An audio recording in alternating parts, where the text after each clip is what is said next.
Good evening and welcome to all our viewers and attendees who joined us today for the webinar. And as the session is going live in our respective FB pages and YouTube, a very warm welcome to all our Facebook audience and YouTube viewers as well. It feels so great to see all joining on this wonderful Sunday evening. And my dear lovely viewers out there, our Flipside series is now going live on Facebook and YouTube instead of Zoom to give out more feel-good experience to our people and to reach out to larger group of audience. So more sharing, more people, more impact, and more readers coming on board. Sounds exciting for me for sure. So I welcome you all and would like to see some messages going up from the audience or from the viewers around the world. Um, say hi, Petri. Nice to see you here.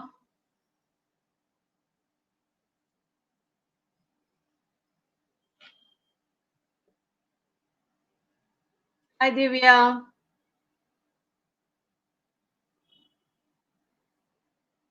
So I just want to know from you all, whoever is watching us live here. I just want to know what book are you currently reading?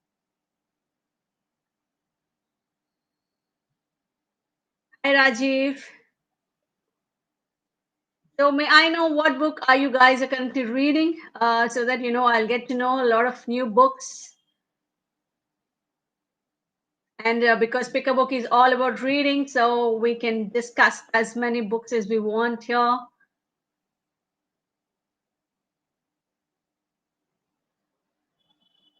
You can use the chat box or the comment box to put in your answers or opinions or views, whatever you want to share. You're free to share.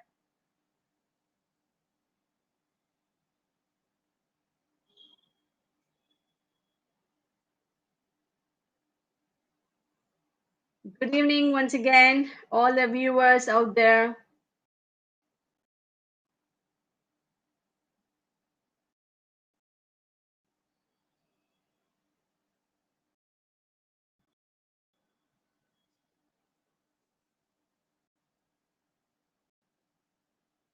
Few more minutes to go before I start the session.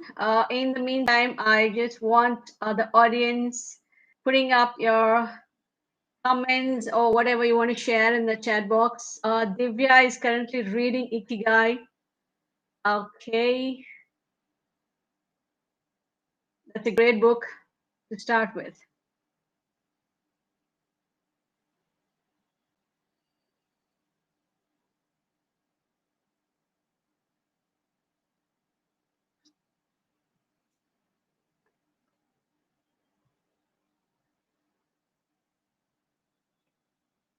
All right, ladies and gentlemen, let's now quickly move on to into our session today. Good evening, everyone. This is Swarna, and on behalf of Pick a Book India, I'm going to moderate this session for our lovely audience here tonight. Good evening, Balasubramani. Good to see you here on board. Great to see so many participants from different parts of the world attending the session today, and a big hi to all of you in the room. Please be interactive to make the the session go very interesting. And hi, Petri. You have done three books at the moment, three different books. You're reading three different books. That sounds great. And Kioski, Brucey, Iron Maiden, Napoleon Hill. That's great. Um, yes, a very warm welcome to all of you for the Flipside a special edition webinar series. We are extremely happy and delighted for the kind of love and support we are getting for our Flipside series. And thank you all. It's because of you all we are being inspired to bring in new books and new insights into our discussions. Ladies and gentlemen, please invite your family and friends to our sessions, and we will be happy if you can extend your support by using social media handles to host a watch party. Hashtag us using a PAP Global Movement, hash I'm a reader. Let's spread the love for reading and let Let's all be proud to say, I am a reader, and inspire many more. For a quick recap for those of you who are new to Pick a Book, it's all about reading and more reading and inculcating the habit of reading, research, and presenting the summary of it in our regular meeting sessions. Creating a better world by changing the sense of self through the habit of reading is the vision of Pick a Book. If you want to know more about Pick a Book, please find us on www.pickabook.club. We are an FB, Instagram, and LinkedIn as well. So just to throw some light on why we're all here today is that in our sessions like this, which we call Flipside series, we discuss books under various subject matters with our eminent panelists across the world, which will provide guidance, insights into our lives, and wonderful takeaways. We have two interesting books coming up today. One is You Can Heal Your Life by Louise Hay, which is presented by the city president of Goa North, Miss Arvind Nanda. And the second book is Think Like Monk by Jay Shetty, presented by Mas, a club chairman from Sri Lanka. Moving on further with a beautiful quote from the book. Remember, saying whatever we want, whenever we want, however we want is not freedom. Real freedom is not feeling the need to say all these things. That's a wonderfully said. Let's now move quickly invite Mr. Mas, the panelist, the presenter of the book Think Like a Monk by Jay Shetty. Hi, Swarna. Hi, Mas. Good to see you here. Pleasure to have you with us. Lovely to be on the show and welcome the audience as well. Hope everyone's having a great evening. Great. Let's have a good evening. Mas Savangan currently heading the global training and development function at Attune, which plies its trade in technology and consulting in SAP space. He has over 18 years of experience in human resources and talent management with MBAs in HR and project management. He currently is an MBA lecturer at the University of West of England External Program and spends much of his time working with his students and professionals on life coaching and skill development. His core area is employee engagement and had developed a number of initiatives to keep teams constantly inspired. Mas is an avid sportsman, a long distance runner, and represented the Arabian Gulf in rugby union. Welcome, Mas. It's pleasure to have you with us once again. It's a pleasure to be here, Swarna. Thank you so much for having me. Thank you. With yet another beautiful quote from the book You Can Heal Your Life by Louise Hay. Think thoughts that make you happy. Do things that make you feel good. Be with people who make you feel good. Eat things that make your body feel good. Go at a pace that makes you feel good. Lovely, isn't it? Such a beautiful note. I welcome now Miss Arvind Nanda, the city president of Pick a Book Goa. Hi, Swarna. Hello, everyone. Hi, Arvind. Great to have you here. Great to be here. And good to see Petri here after a long time. Thanks, Petri, for being here. She is a go-getter, networker with a varied experience in fashion, education, hospitality, marketing across India. Her energy is contagious and she believes in building relationships for life. Starting from humble background, she has risen well in the business community. Besides being a sales and marketing professional, she had an experience of over 9 years. Backing her up, she has dedicated herself to providing help to students as well as professionals in finding the right career options for them. She is also an active member of a Loreto School alumni as joint secretary.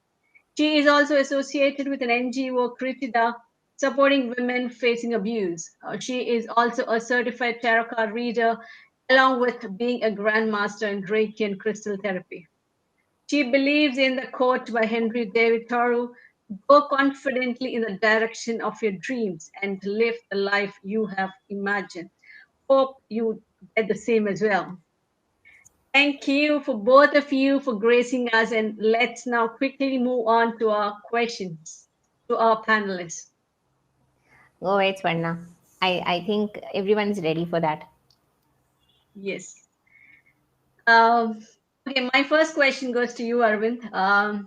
When the author Louise Hay is talking about healing, it is something related to physical. Is it something related to physical healing or mental healing? What is healing in first place, and where does the healing begin from?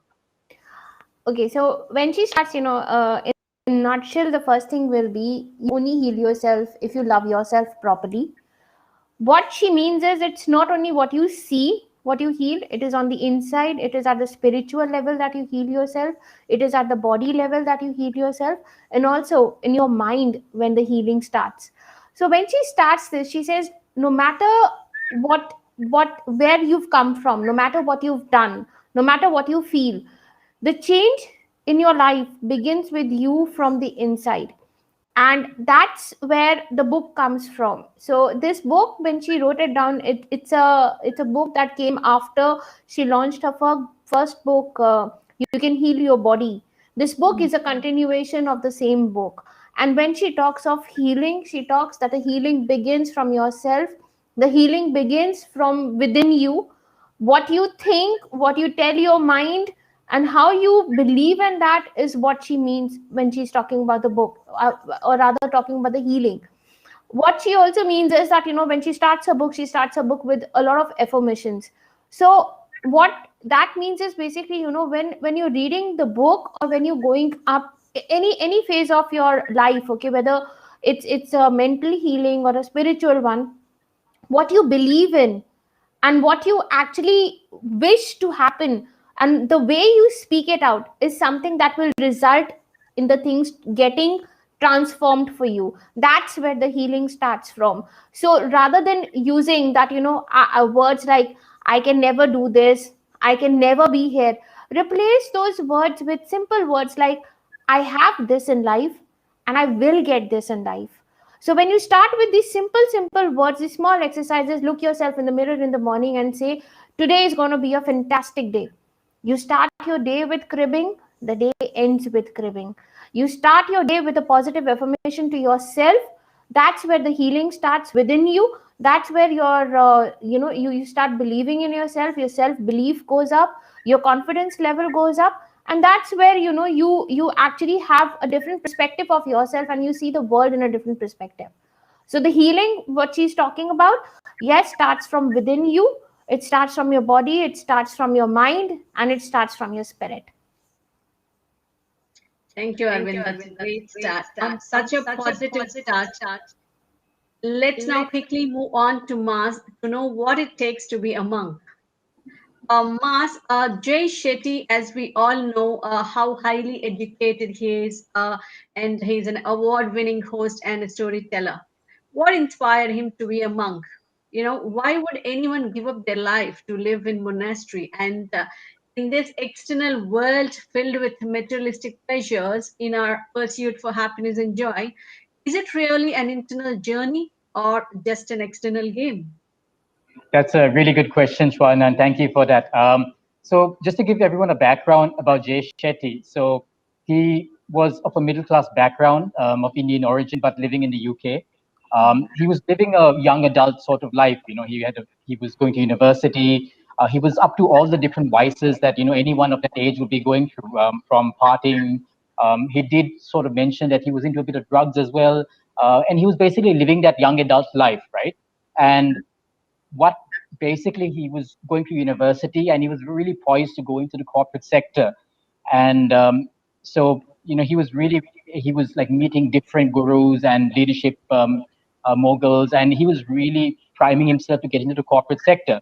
But one day one of his friends called him and said, listen, Jay, there's this monk coming to town, would you like to come and take a look? And he's like, not really my setup, but somehow his friend convinced him to go along and attend, right?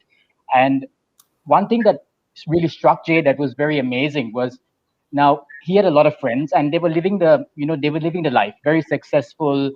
They were all entering the corporate arena, and a lot of them had tasted success in so many ways, but a lot of them were not really happy.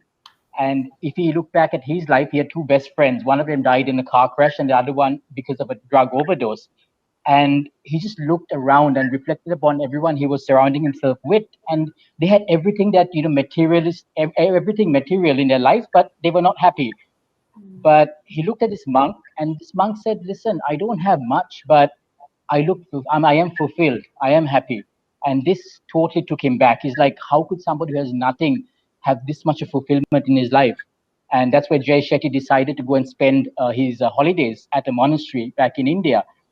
And he learned the monk lifestyle. And it all stemmed from that, because what he learned and what he knew for so long in his life was, okay, you need material success in order to be happy. But what he realized when he went to the monastery is, listen, you don't need all that. Happiness is an internal game. And this is what he starts out with. It's an amazing story. And he goes into what he learned in the monastery. And when he came out of it, eventually, what he did is he took all his lessons that he gained from it and applied it to the real world. And and his purpose was just sharing the message, and that's why he's become so big and become such a big star. Because it was never about the money for him; it was about sharing a purpose with so many people around him. So yeah, that's how he became a monk. That's great. Thank you, Mas, and our audience. I guess thinking like a monk. I think probably we all will learn how to stop overthinking in first place, and things like how to make use of your fear, how to learn from everyone you meet, how to find your purpose, and I think much more. In the process of being a monk, or at least reading such kind of a books, we all probably get an experience to learn all these things. And all these things can be learned just by reading this wonderful book by Jay Shetty. Even without giving up your life to a monastery, then why not? Just go ahead and grab this book soon. And coming back to you, Arvind, going to my next question. Before we even speak about healing and how to do that, how to identify the problem, where is it coming from, and what does the author Louise Hay have to say on this? Okay, so when you start the book, she talks about her story. Sorry, wherein she's abused when she was very young. She starts at. You'll give me a minute. Just give me 1 second. Yeah, it's okay.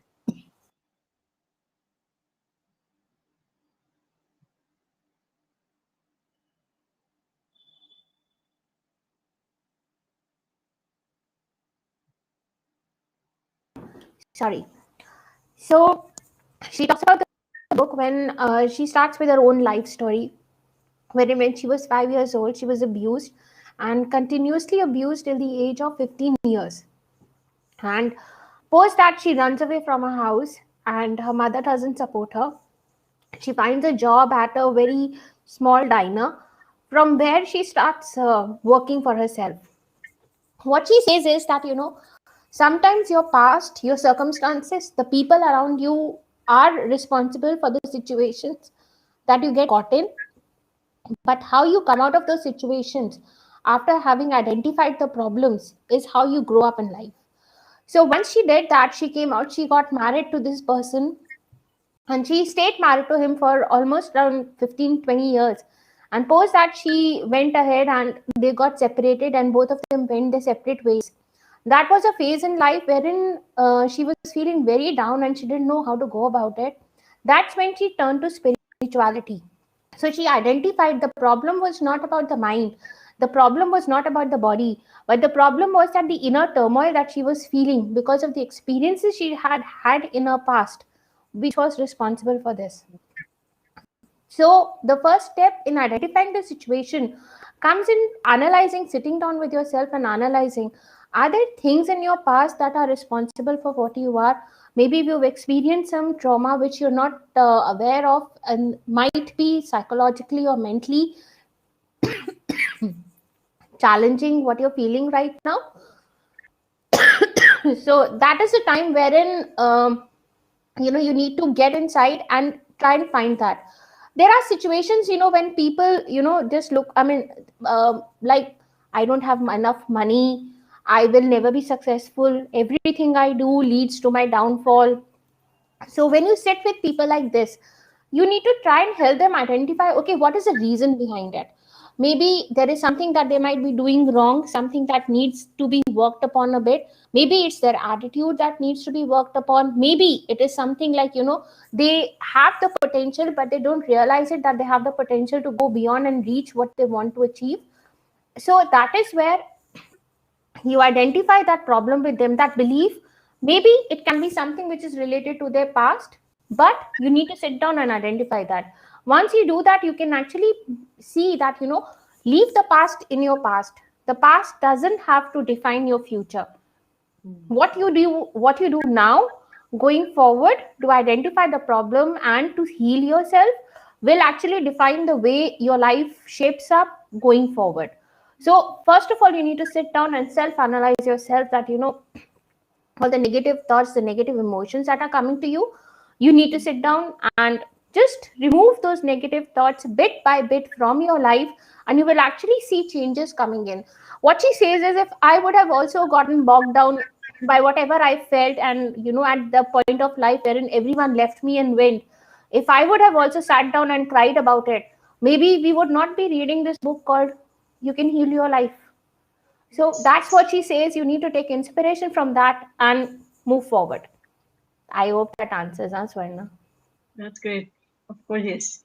Thank you, Arvind. Ladies and gentlemen, just before you say watch out, before you say my body doesn't work, my relationships doesn't work, my finances doesn't work, identify the root of all these problems. We are responsible for everything that's happening to us.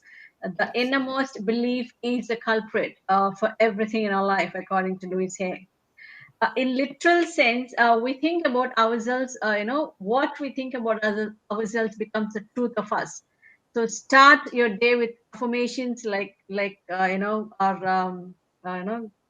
love myself, I will have a lovely day, all my finances are in place, I'm going to be super successful.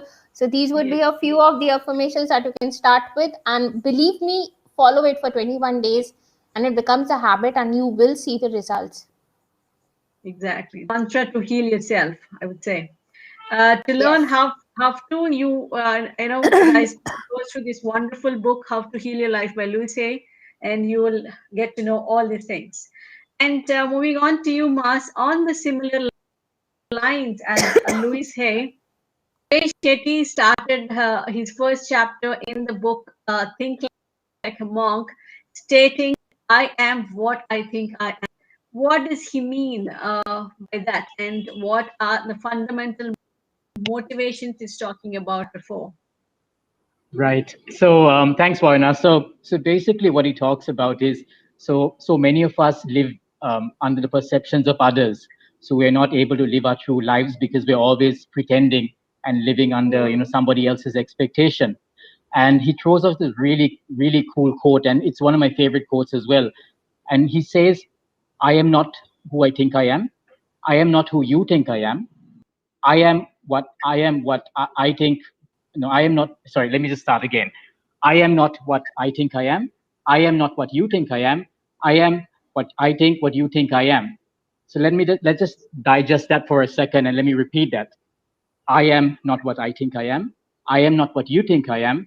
I am what I think, what you think I am. And for the longest time, I really struggled to understand what that meant, even after reading the book. But I actually applied that to my life, and I understood it because as you mentioned before, like I play a lot of sports, right? And some of the days when I go and play rugby, I have a really bad game, and then I come back and I can't sleep in the night because I'm always thinking about, what would the other people be thinking about me? Are they saying Mars has got slow? Are we saying that Mars is not as good as he was before?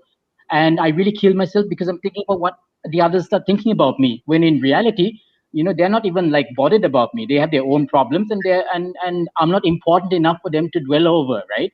But I kill myself not because because of my performance. I'm not killing myself because of what they think, what they actually think, what I am, but I am actually killing myself because of a perception which doesn't really exist even.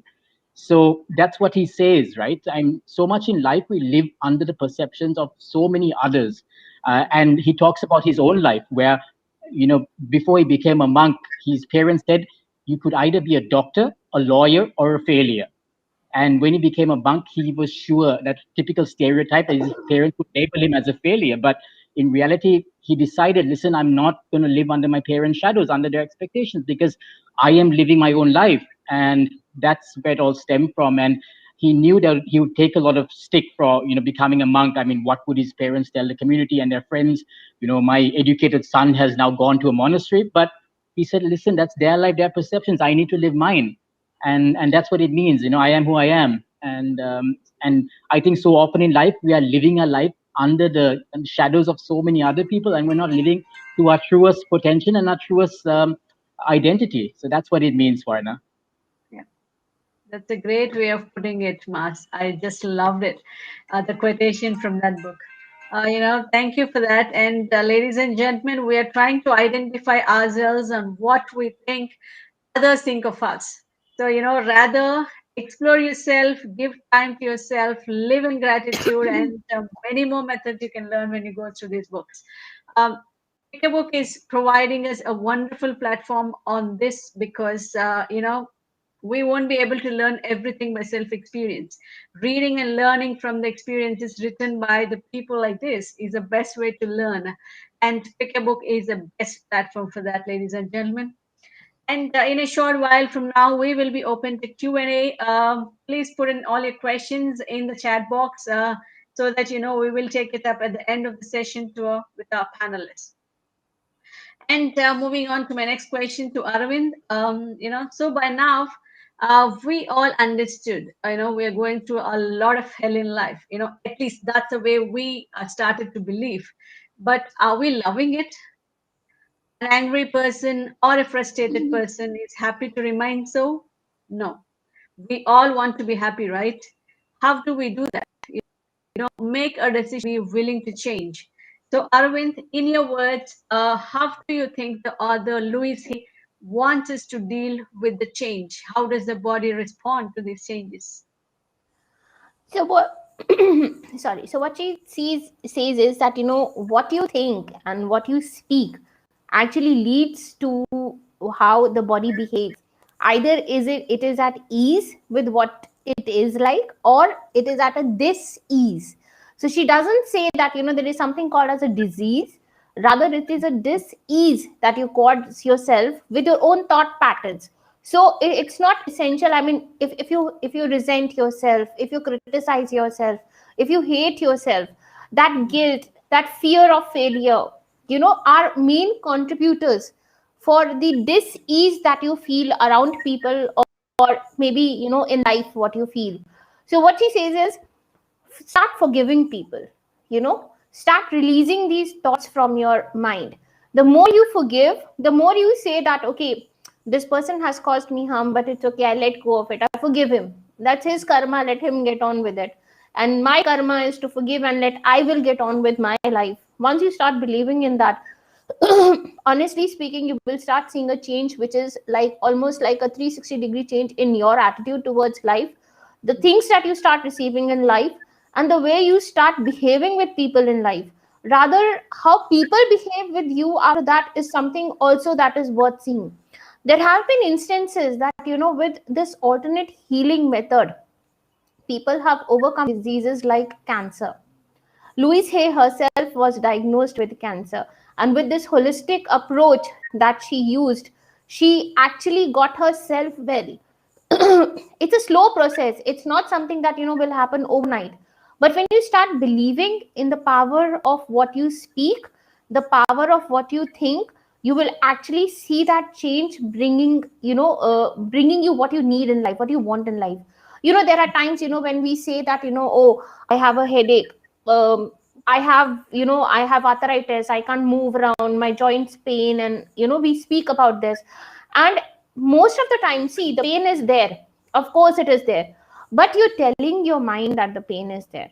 When you start telling your mind there is no pain there, consciously, subconsciously, your mind starts receiving what you're saying, and slowly but steadily you will see that all this fades away. The pain is just in your mind. You have to be strong. See, like just like when you enter, when you put the first that tumbler of water which is like ice cold, okay, but the minute you do it after the first time, you don't feel that it's cold, because you've told yourself it's not cold and I can handle this cold. That's how it goes with this headaches, diseases. It's all in your mind. What you tell yourself is something that you will be able to work with. Secondly, what she also says is that all the discomforts that you feel. So in her book, she's made a list of all the illnesses that you feel and what is the gland which is responsible for this, and how to overcome that fear. So it's a list of almost 60 pages wherein she's covered each and every illness that is there, and with what words you can just overcome this fact as well. This disease, that dis-ease you're causing your body is something that takes away. I love the way she is actually broken up the word disease into dis-ease, that you cause your own body because of your own mind, because of whatever things are going on in your mind. And you in a way you're causing yourself to hinder that freedom from all this discomfort. You're stopping it from happening it to you. So you need to believe that this thing will change for the better, and you will see it changing for the better. And words are very powerful. Your mind is very powerful. So believe in the power of your mind, believe in the power of your words, and trust me, it helps. Trust me. Thank you so much, Arvind. That's a very lovely way of saying it. And so for you, our dear audience, we are now very fairly clear on what the problems are, and where they come from. Now it's time to be willing to change. In order to be happy, we must change inside. You know, we must change our way of thinking, we must change our way of speaking, we must change our way of expressing to ourselves. Only then the outer change begins. Yeah. On such a beautiful lesson from this book, Mas, moving on to you. Finding your passion has become such a buzzword these days. Not a single training ends without this word passion. What does it really mean? And will finding your passion brings fulfillment? Yeah, well, so Jay Shetty talks a lot about this word because, like you just rightly mentioned, at any training you go to, they always say, if you want to be happy, you need to find your passion, and it's become such a big buzzword. And what it does mention in the book is, what does passion actually mean? And if you were to look at it, there are basically 4 stages in life. So when you are born and you are an infant or a toddler, you are curious. You're looking at the world, putting things in your mouth, smelling different things. You develop curiosity. As you become a young adult, you have certain interests in your life. You like sciences, you like sports, whatever it may be, you develop an interest. And when you are an adult, that is where you actually couple your interest with your skill set, and then you find your passion. So what Jay Shetty is very clear about in his book is, if you have, say, an interest, but you don't have the skill set, then it's a hobby. Like, for example, I like painting, but I really have no eye for color, right? So that's a hobby. I have no skill set, but I like painting. On the other side, if you have a skill set, but if you don't have an interest, then what you have is a job, right? And if you don't have a skill set or an interest, you have nothing. But what he says is, if you can find a way of developing your interest and coupling it with your skill set, that is the point where you find passion. And at that particular point, if you pursue it, you are more likely to find happiness. However, if you are to take it to the next level, it's how do you use your passion to help the people, brings happiness, and purpose brings you fulfillment. And that's what he stresses on. So while we always push people, you got to find your passion, you'll be successful. You find your passion, it's not that easy, because you're looking at, okay, what are you really good at? And once you find exactly what you're good at, you need to couple it with what you're really interested in. Because if you are interested, chances are you will be resilient, and you will pursue it, whatever happens, whatever obstacles come your way. And that's exactly what he talks about. I hope that answered your question, Swarna. Absolutely, absolutely agree with you. Thank you for that. And very rightly said, Mas. Nothing can be done the way it has to be without passion.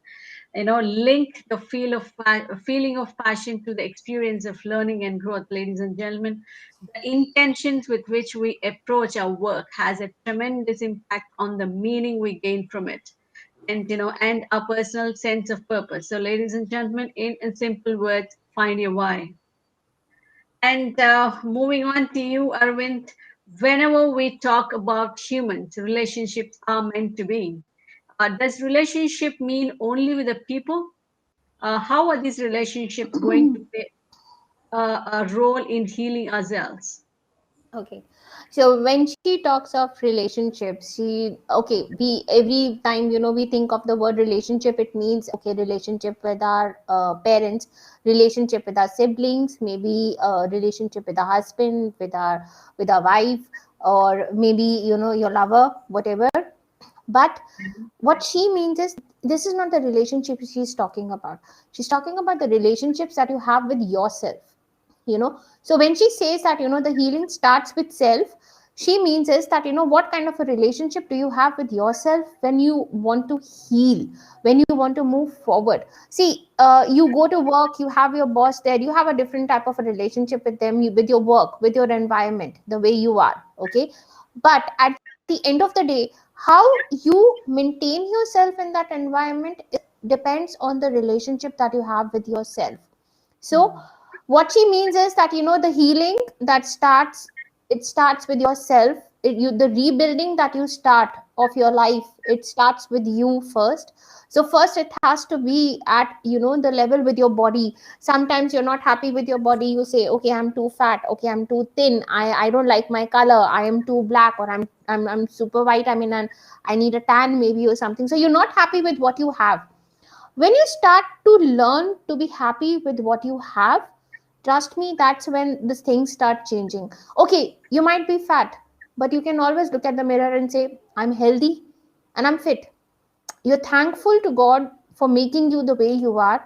You are a unique individual in your own self, and you can be happy with that. Even if you're black, I mean, let me tell you, you guys are amazing. I mean, the way you carry off colors, let me tell you honestly, not many people can carry off those colors. So that's something which is unique about you. So you need to love yourself, the person you are first. So your first relationship is with yourself, how your body looks like. So you have to start to learn loving your body. Your second relationship is with your mind. When you start giving yourself positive affirmations that, whatever I'm doing, I'm happy, whatever is there in my life is wonderful. I love the way I am right now. I love the way things are going, and I would be happy to, just take it forward the way it's going forward, or I would want to improve. Okay, but I would want to learn. So you take out the negative emotions or negative words from your life. Okay, like don't, can't, will not, could not. So you remove all these words and replace them with I have, I will. You know, I will succeed. So these are the words that you replace yourselves with. And lastly, but not the least, is your spirituality. So you need to be at peace with your oneself as well. So that comes from your prayers, your meditations, the thoughts that you have. She doesn't mean that, you have to sit down, go in a jungle and sit down in the middle of a jungle, and you have to sit there for a tapasya throughout the, maybe a long time, and then maybe, you'll be at peace with yourself. No, there are people who found peace even staying in their own houses. There are people who are content in life, even they have a busy day. They sit down for 5 minutes, 10 minutes at the end of the day, and that small time which they meditate or they pray, okay, it's enough to make them realize that, the value of relationship they have with their self. So what she means here in relationships is, yes, the other relationships do matter, but the most important one is the one that you have with yourself. Because if that is at the same piece, that is at the same level, that is going very good for you, the quality of self love is very high, you will be able to see things in a much better light. So I think I answered that. Exactly. Thank you for that beautiful enlightenment. I know it is so true to know all of our life is relationships. We have relationships with everything. Probably, even with this webinar and the concepts we discussed here. The relationships you have with the objects, with the food, people, etc., all reflect the relationship you have with yourself in first place. I also love this point where the author mentioned, attract love. Love comes when we least expect it. That is so true in our real lives as well, right? If, Absolutely. yeah, Absolutely. There are things like, what Swarna, sorry to, again start talking. Okay, so what she means by, this attracting love. See, the love cannot mean that, you're looking for that one person to, be with, and that is the kind of love you're searching. The love also, what she means here is the love you have for yourself. Again, it comes back to that. See, you attract love in life. It can be for your own self, it can be for your mind, your body, your beliefs that you have, your spirituality, and that automatically makes it easier for other people to find you, yes, when you start believing in that, so that makes it all the more simpler. exactly. Hunting for love never brings it. It only creates that longing and unhappiness. One should understand that love is always within us, never outside ourselves. On this Yeah, beautiful very note, true. yes, on this lovely note, let's now move on to Mars. Mars, how Louise Hay mentioned in her book, that relationships play a vital role in one's healing. Does Jay Shetty believes the same thing as well? What is single biggest advice or the lesson you can draw from this book for people in Yeah, relationships? yeah,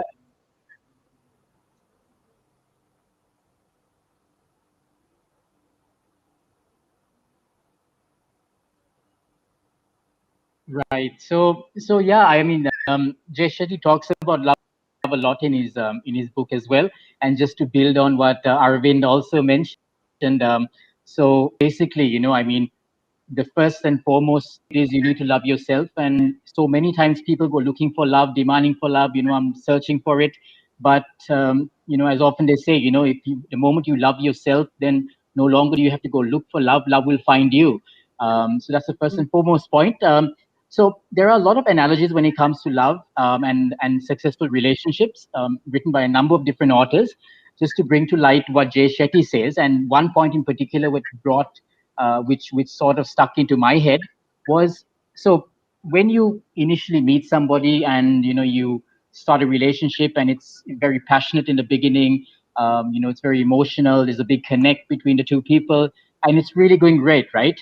And after a while, and a lot of people say, yes, in order to be successful in your relationship, it's communication, you need live with each other, you need to, a number of other explanations. So one thing that Jay Shetty said that stuck in my mind is, so after a while, once you have a relationship, and in the beginning things are very flowery and really nice, and you are doing things for the other person, you are accommodating the other person, and vice versa. But after a point in time, there comes a point where you suddenly wake up in the morning and you discover, listen, I am my own person, and so does the other person as well, and I have my own dreams and ambitions. And you realize you are an individual. So what Jay Shetty says is, the secret, what he defines as a very successful relationship, is how do you actually make the other person better. So if, so suppose if you are married to a particular person, or you have a relationship with another person, and that person has certain dreams and aspirations, okay, how can I make that person the best version of himself or herself, and vice versa. So that's what he talks about, because at the end of the day, you are individual peoples. You have your own dreams, your own aspirations. Yes, you are in a for you are in a relationship, and you make decisions together, but you are driven by your own ambitions and your own dreams. And if you are able to help your partner out become the best version of themselves, then you help them along their journey while they support. So yeah, so that's something that stuck into my head, and something that really stands out in my opinion. Yeah, so I hope that answered the questions for now. Yeah. It's very realistic, to be frank. Very realistic answer. Yeah, Jay Shetty's lessons are always like that. They're very, very close to the reality. Um, Thank you for that, Mas. How it was in the book by Jay Shetty, relationships play a vital role. Whatever the energy you give out, you will always get it back. Be it love, be it hate, anger, kindness, etc. The problem lies in your expectations. Sometimes we expect love in return from the person we get it, but we often fail or to return the love others give us. That's where we need to have a think on it. um, Now moving on to you, Arvind. On a closing note, I want to know, does one actually transition from the confusion and self pity to a confident and self belief? Yeah, absolutely, Swarna. So for her, even in the book, Louise Hay talked about her own story. So she says that, I came from beginnings wherein I had a problematic childhood from the very start, and things were not moving the way they wanted to Mm, move for me, the way I wanted them to move. But still, I didn't let go of the hope that one day I would be successful and I would be happy in my life. mm, And how she says it that, she wanted a car. Okay, when she mm, moved to the new city, she wanted a car, and every day she would say to herself, I will get a new car, I will get a new car, I will get a new car. And she used to say that to herself, and she knew she had no income, she could not get a loan, she could not, she didn't have the required paperwork that was required for it. And then one of the sessions that she was taking, she meets mm, this lady. Okay, and she's so happy hearing the thoughts that Louise had, that mm, she said, okay, I have a friend who would be able to help you manage your loan, and your car should get processed, your car loan should get processed. And at oh, the end of the week, after just 15 days of telling herself this, that I will get it, she mm, actually gets a car for herself. oh, So it's not something that, it's about big flashy car or something, but yes, she's able to manifest this car just mm, by the power of her words, the words she has in mind. So what she says is that, when you start believing in yourself, when you mm, start believing in your own thoughts, and you take mm, away the negative aspects that are there in life, TK, there are things, days don't go the same, they go every day.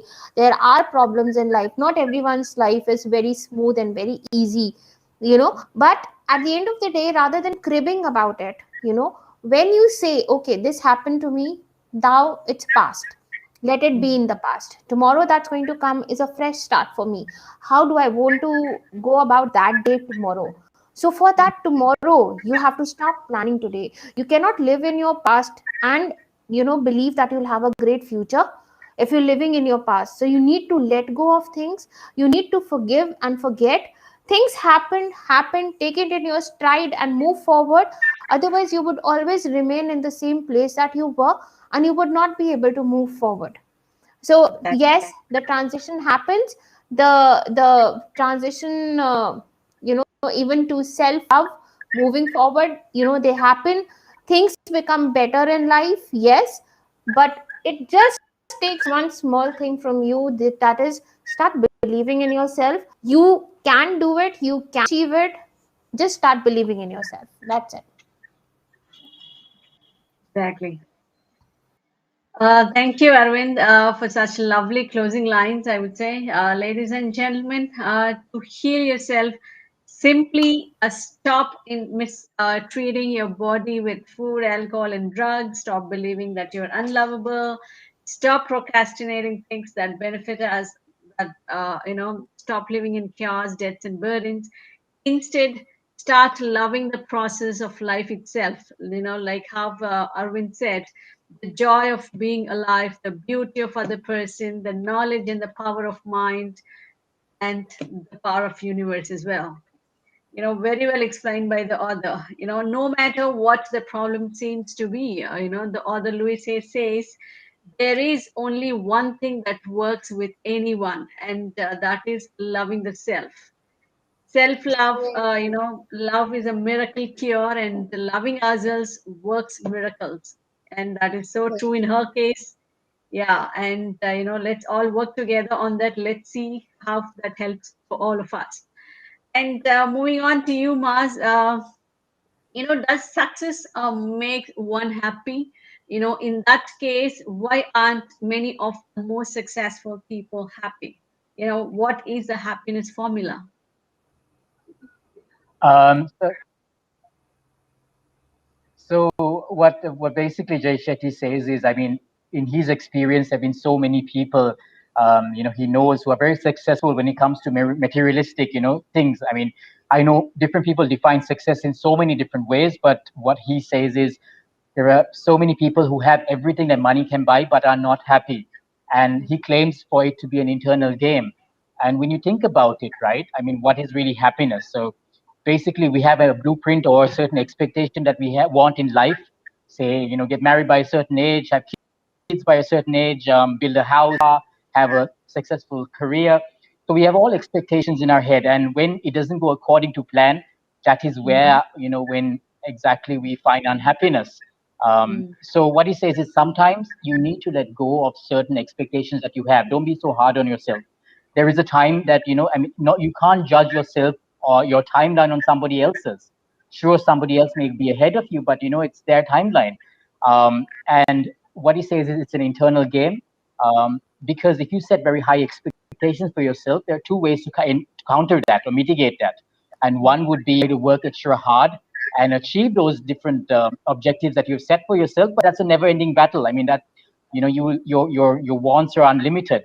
But the other way he said is, listen, sometimes you just need to let go of certain things, because if it's bringing you unhappiness, you need to let go of whatever material is there, and find that peace in today. And that's where gratitude comes into play. And I think that was mentioned a little while ago. If you can't be happy with what you have today, it doesn't matter whatever you achieve in your life, you will never be happy. So yeah, that is the happiness formula.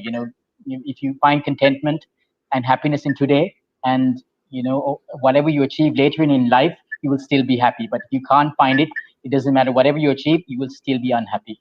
Yeah, thank you. Perfectly said.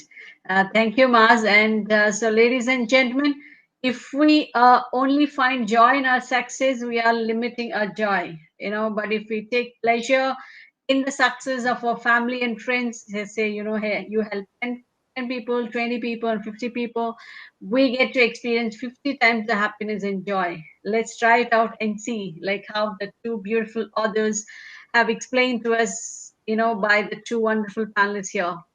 Please go through the books. They're all available on Amazon.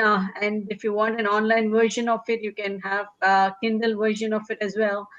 So, ladies and gentlemen, in a short while from now, we will be open up to question and answers. Please put in all your questions in the comment box. We will soon get back to you, and the panelists are going to answer all your questions soon. And thank you, Mr. Maz and Arvind Nanda. We all appreciate your time and the valuable inputs from such wonderful books. We are extremely grateful for the wonderful insights on how to heal oneself and lead a happy life. Thank you for all the wisdom shared.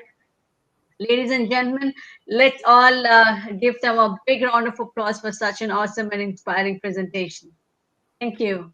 I think we should be thanking you for having us over. Thank you. Yeah, thank you so much for inviting us over. It's a pleasure. It's a pleasure. And with this, we almost came to an end of the questionnaire session, and we're opening up to Q&A from the audience. So for now, please put in your questions in the comment box. I am coming there to pick up your questions. And the first question here goes, yes, do you completely believe that money is just an internal game? What are your beliefs on this as a person and not as a reader? This question is to you, Mas. Right. I think that's a really great question, and thank you for asking. I think it was Divya, right? So yeah, when you look at money, I just want to answer this in two parts. And first and foremost, I believe when you think about money, there is a science to achievement, right? I mean, there are certain rules that you have to play, and if you abide by those rules, you can have all the money in the world. You can be very successful financially, right? It's a science, right? But when you think about money, money is not good or bad, right? A lot of people have these limiting beliefs because a lot of things that have been sort of inbuilt into us at a very early age, like for example, there were people normally say, money is the root to all evil. Money doesn't buy you happiness. Money makes you greedy, right? And we hear these things while we're growing up. And what happens is later on in life, it's very difficult to attract money because our subconscious mind believes that, that money will make you greedy and money is evil. But in reality, money is not good or bad. Money is just money, right? If you were greedy and selfish before you had money, chances are now you have money and you have more money to be greedy and selfish. It just amplifies the fact. But if you were kind and really nice before you had money, you just have more money to help your community and people around you, right? So it's not good or bad. It's just money. It's how you treat it and how you use it. But because we've had these limiting beliefs as growing up that money doesn't buy happiness, money makes you greedy, we find it very difficult to attract money. But at the end of the day, like I mentioned, it is a science, right? Money, there is a science to achieve it. You put in the work, you put in the effort. There are certain rules that you have to abide by, and you can be very successful financially, right? But if you look at fulfillment, it's an art. It's not a science, right? That is something that's more emotionally driven. So yeah, I mean that's the way I look at it. I hope that made sense. And thanks for the question. It was a brilliant question. Thank you so much.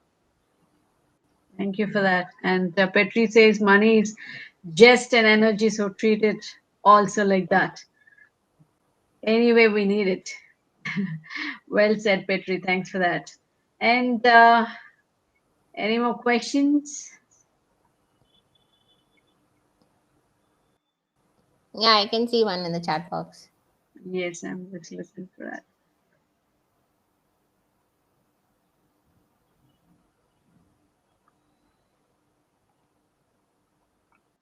Yeah. So Arvind, you can just let us know, like have been into Reiki and healing and all this stuff, right? So how was it? Like you're all the time interested. Maybe that's the reason why you're interested in this book, especially the power of healing. So what is your personal experience on that? Just. Okay.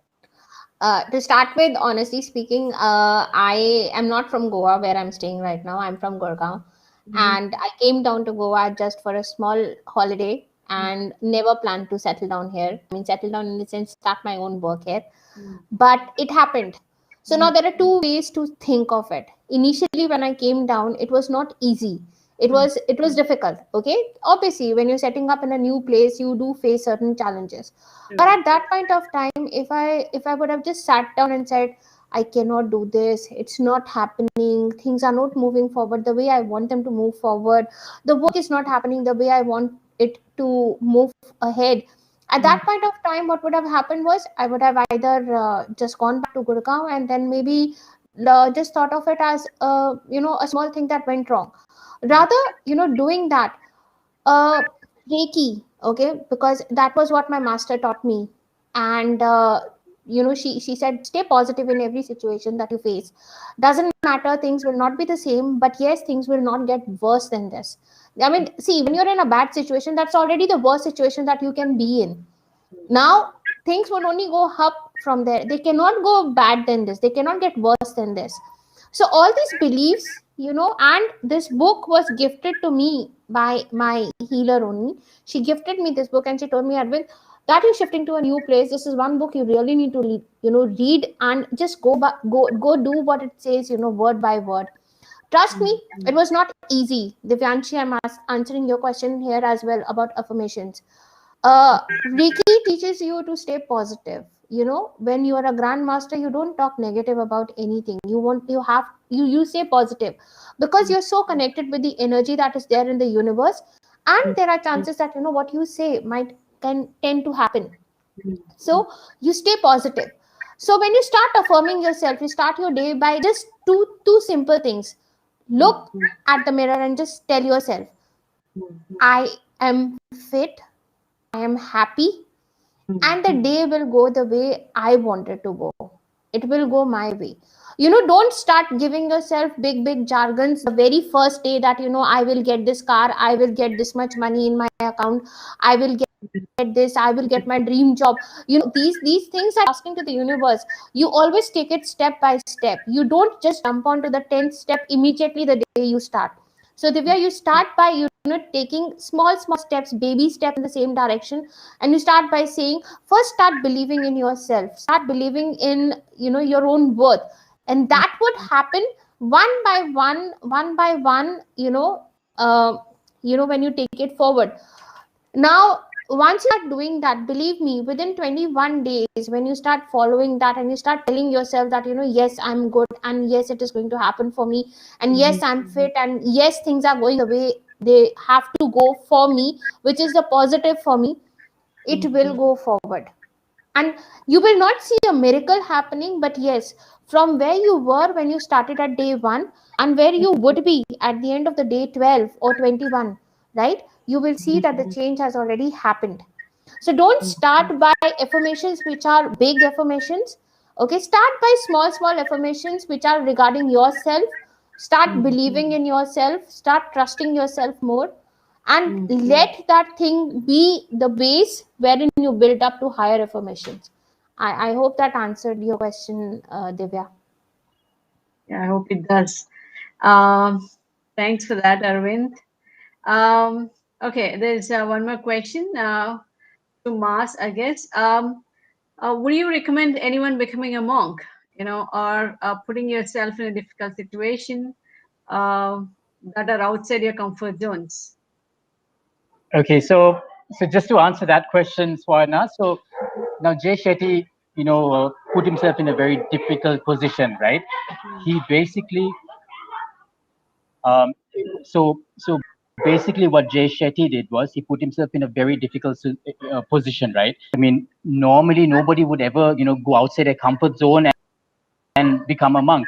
But sometimes in life, you have to put yourself in situations. You have to challenge yourself because you have to live outside your comfort zone because that's where real growth happens in your life, right? So I think that's so important. And very often we settle for the road more often traveled than the road less traveled. And I know Jay Shetty, decided to be a monk. He decided to learn from the experiences. Maybe, you know, maybe we need to also look at certain situations in our life where we put ourselves in very uncomfortable situation, and that is where real growth happens in our life, right? So yeah, that's how I look at it for now. True. Very well said. Yes, and yeah, I know. And when talking about students specifically, particularly to talk about the students, the younger generation, what is that one advice would you both like to give? In terms of from the point of healing, especially to the younger generation, the student generation. See, so one thing that I would like to tell them is that things move at a much faster pace than they used to move for us, and things are much more easily available right now to everyone. So rather than taking those things for granted, like Mas rightly said, being a monk, take rather than taking things for granted that you have in life, start being thankful for what you have in life. Start thanking the people around you. Start thanking yourself for accepting those things, and don't take things when someone suggests you something in a negative sense. Rather, see how you can develop from that thing and get yourself, better, rather than being too engrossed in the materialistic things. Start growing yourself as an individual is what I would tell them. That things will come, things will happen for you. If you're a person that believes in yourself, trust me, things will start changing for yourself. Students, I mean, honestly speaking, guys, you have the best of everything. Just you need to fine tune yourselves, that don't get bogged down by pressure. There is nothing that is called as peer pressure. Don't feel that at all. Just be the best version of yourself, and that is more than enough. It doesn't matter what you become later on in life. The journey that you take to become that better person in life is what matters. So just believe in that, believe in yourselves, is what I would tell them. Thank you, Arvind. That's a great piece of advice.